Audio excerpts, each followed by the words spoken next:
अस्सलाम वालेकुम नाजरीन। स्मोग ने पंजाब में तबाही के सारे रिकॉर्ड तोड़ दिए हैं।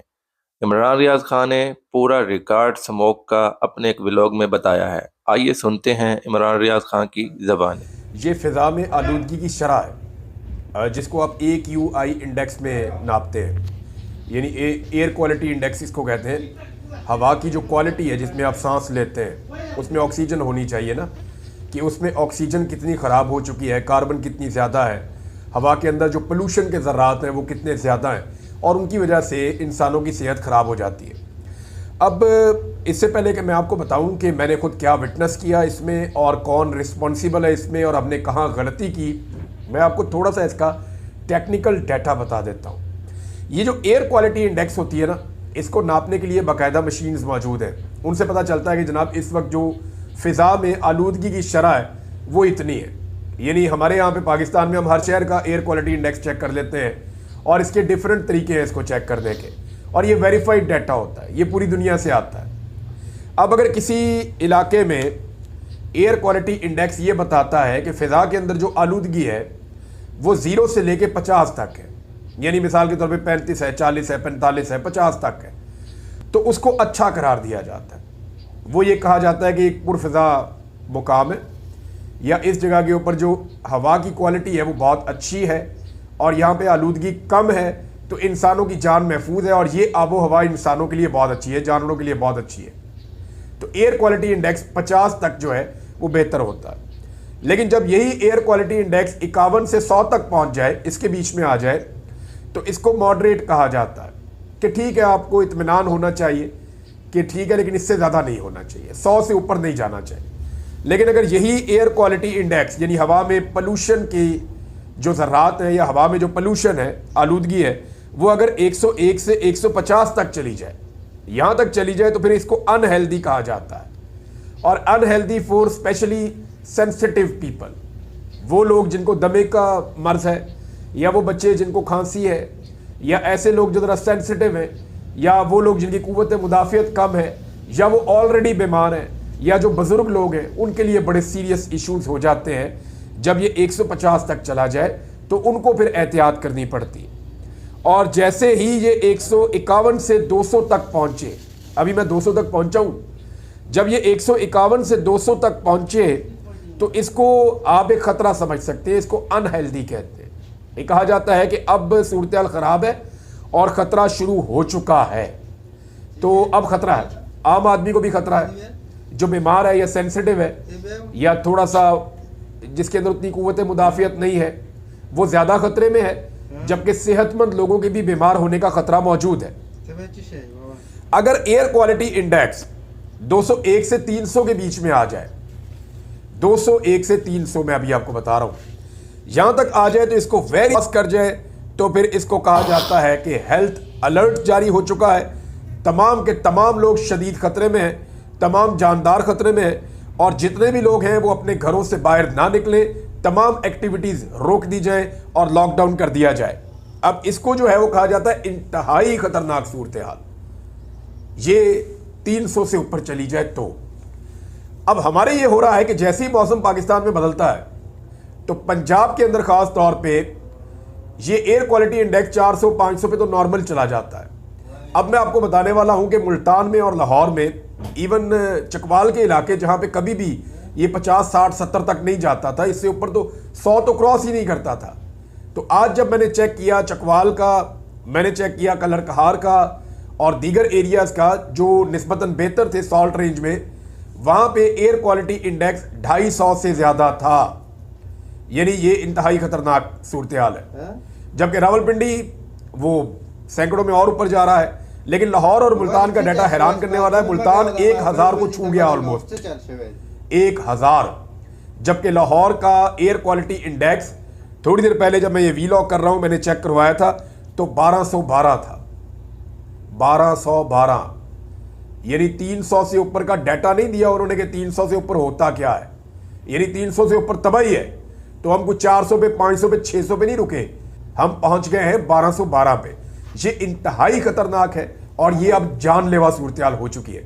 जिन्होंने इसको ठीक करना है वज़ीर माहौलियात, वो स्विट्जरलैंड में, डबल बैग्स के साथ, 2 हैंड बैग उठा के। और जो वज़ीर आला है वो भी स्विट्ज़रलैंड में जी, गला ख़राब है। जो चीफ सेक्रेटरी है जिसने यहाँ काम करना था वो भी स्विट्ज़रलैंड में जी, वज़ीर आला मेरी उधर है, मैं भी उधर ही जा रहा हूँ। यानी ये सारे उधर पहुँचे हुए हैं और अपनी लाइफ वहाँ पे इंजॉय कर रहे हैं, अच्छी आबो हवा में सांस ले रहे हैं। लेकिन जो बेचारे आम पाकिस्तानी शहरी हैं, जो बेचारे पंजाब के शहरी हैं, वो इस अफरियत से निमट रहे हैं और लगातार बीमार होकर अस्पतालों में पहुँच रहे हैं। अब मैं आपको ये बताता हूँ कि ये हुआ कैसे। देखिए, 2 तरह के फैक्टर्स हैं, एक एक्सटर्नल फैक्टर्स है, एक इंटरनल है। एक्सटर्नल फैक्टर्स के ऊपर हमारा जोर अभी चलता नहीं है।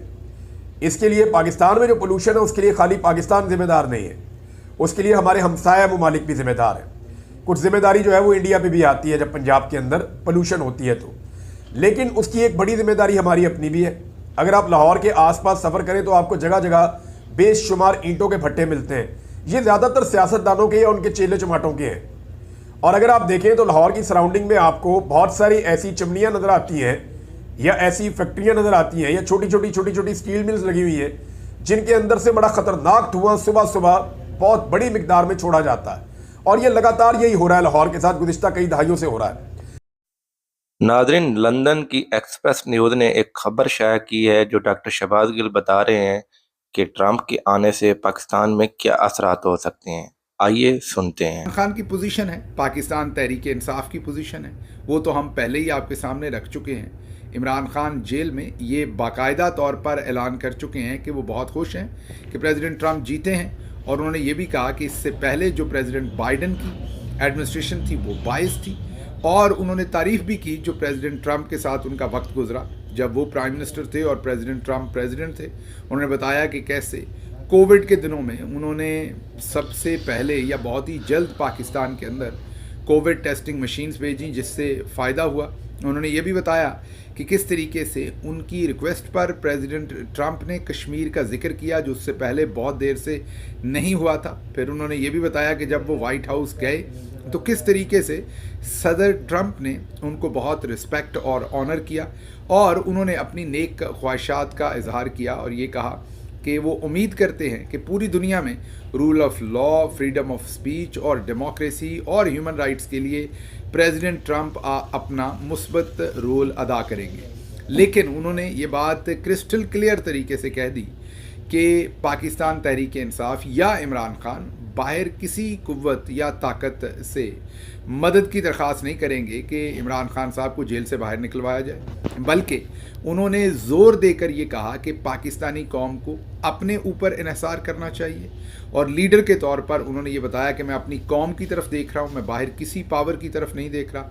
जाहिर है उनका इशारा प्रेसिडेंट ट्रंप की तरफ ही था कि वो वहाँ से कुछ एक्सपेक्ट नहीं करते और उनकी जो भी उम्मीदें हैं वो अपनी कौम की तरफ हैं। और उन्होंने कहा था कि अगर कौम चाहती है कि उन्हें हकीकी आज़ादी मिले और ये जो सारा तसल्लुत उनके ऊपर कायम किया जा रहा है इससे उनकी जान छूटे तो फिर कौम को सड़कों पर आना पड़ेगा। तो जो former prime minister Imran Khan साहब की पोजीशन है, पाकिस्तान तहरीक इंसाफ की पोजीशन है, वो तो बड़ी क्लियर है कि हम समझते हैं कि जब तक पाकिस्तानी अवाम सड़कों पर नहीं निकलेगी पाकिस्तान को हकीकी आज़ादी मुयस्सर नहीं होगी। और उसके साथ साथ इमरान खान की या तहरीक इंसाफ की तमाम तवक्कुआत अपनी आवाम से है, बाहर किसी से नहीं है। ये तो एक पोजीशन है पाकिस्तान तहरीक इंसाफ की और ख़ुसूसन इमरान खान की। लेकिन ज़ाहिर है ये जो पोजीशन है ये पूरी दुनिया के जो जरीदे हैं, पूरी दुनिया के जो अखबारात हैं, उनको तो अपने तज्ज़िये करने से ये पोजीशन नहीं रोक सकती।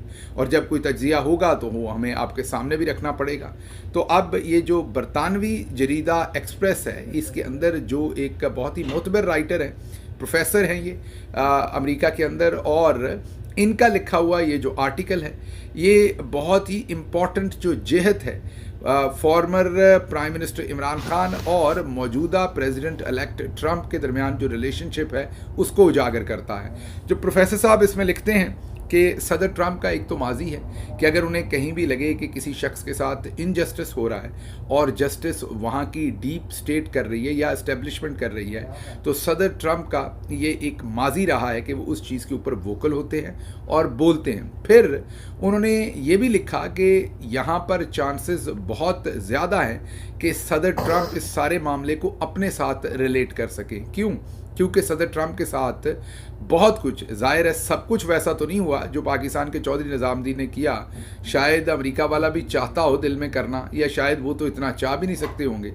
तो सदर ट्रंप के साथ कुछ ना कुछ बहरहाल ज़रूर हुआ। आप सब ने देखा जैसे कोलोराडो स्टेट की जो सुप्रीम कोर्ट थी उसने उनके इलेक्शन लड़ने पर ही पाबंदी लगा दी, जैसे काजी फायज़ ईसा ने बल्ले का निशान छीना था। लेकिन वहाँ शुक्र है कि कोई काजी फायज़ ईसा नहीं था, और जो अमेरिका की सुप्रीम कोर्ट थी उसने उस डिसीजन को नल एंड वॉइड कर दिया और ट्रंप को इलेक्शन लड़ने दिया। इसी तरीके से उनके ऊपर जो केसेस बनाए गए, इसी तरीके से जो विच हंटिंग की गई, मीन साइफर का जैसे एक केस इमरान खान साहब के ऊपर बनाया गया है, जिसका मतलब ये है कि साइफर, इमरान खान साहब ने तो बताया कि साइफर सदर बाइडन की जो एडमिनिस्ट्रेशन का पैगाम पाकिस्तानी अम्बेसडर ने पाकिस्तान भेजा था, जिसके बाद जनरल बाजवा ने उनकी हुकूमत को गिराया।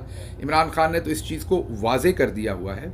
लेकिन आप जहन में ये रखिए कि जो पाकिस्तानी मिलिट्री इस्टेब्लिशमेंट है उन्होंने इमरान खान के ऊपर साइफर का केस भले क्या बनाया है। केस तो यही है ना कि साइफर एक सीक्रेट डॉक्यूमेंट था जो क्लासिफाइड था, जो इमरान खान को लीक नहीं करना चाहिए था, पब्लिक नहीं करना